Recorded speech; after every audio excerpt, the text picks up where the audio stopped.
Today, I'm introducing HB603, which is the perfect number for this legislation because I believe that the Granite State values education and educational opportunity. I am the product of New Hampshire Public Schools and special education. I grew up with an IEP and a 504 plan, so I understand how beneficial these special education programs can be. Without the additional support of others to ensure my understanding, I don't know if I would be sitting in front of you today. I'm very appreciative of the education I've received, and I want all other students to be able to achieve the same level of success I've been able to. Last year, when HB 1656 was passed out of House Finance with 2 OTPA motions, it was a defining moment. The establishment of this committee is also a huge opportunity to capitalize on the bipartisan work from last session and address the issue for the betterment of our kids. Over the past 30 years, the state has been failing to meet its constitutional obligation to fund education to an adequate level, and to make up for funding gaps, sometimes special education takes a cut. This hurts both our special education students and general education students because paraprofessionals do a lot around the classroom. Without their help, teachers will have less of an ability to focus on their class as a whole, and instead will have to do the work of a paraprofessional on top of their normal duties.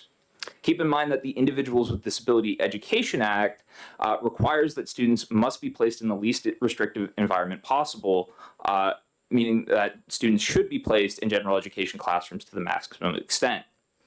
We need to focus on creating effective classroom environments through collaborative efforts between teachers, students, and special educators.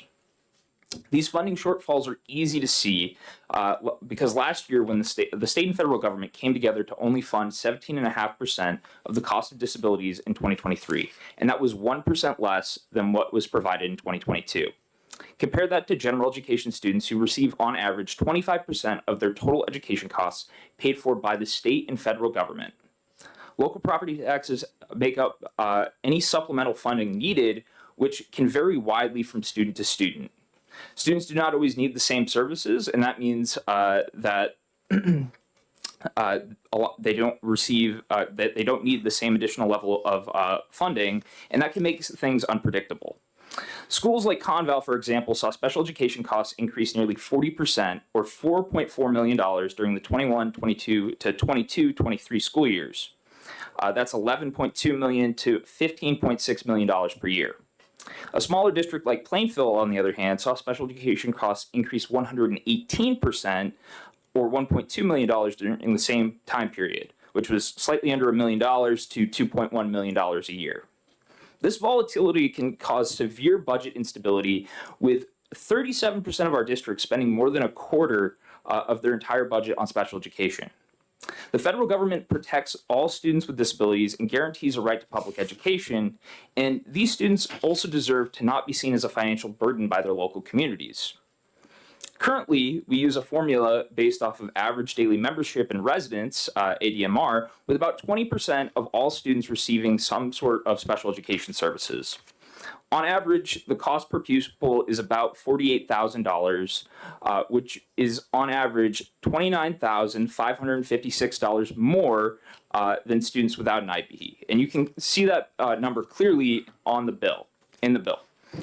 There are a number of factors that incur additional costs, like out-of-district placement, that can cost more than $100,000 per year, and different kinds of therapy like speech, occupational, and physical. These can be crucial to ensuring the success of a student by providing them with the tools and environment necessary. In extreme circumstances, catastrophic aid is provided as a reimbursement for every student that costs more than 3.5 times the state average, or a cost of more than $75,000. The issue is that if a new student enters during the middle of the year, a district must accommodate their needs immediately without any additional funding from the state, and they will not receive any catastrophic aid until the following year.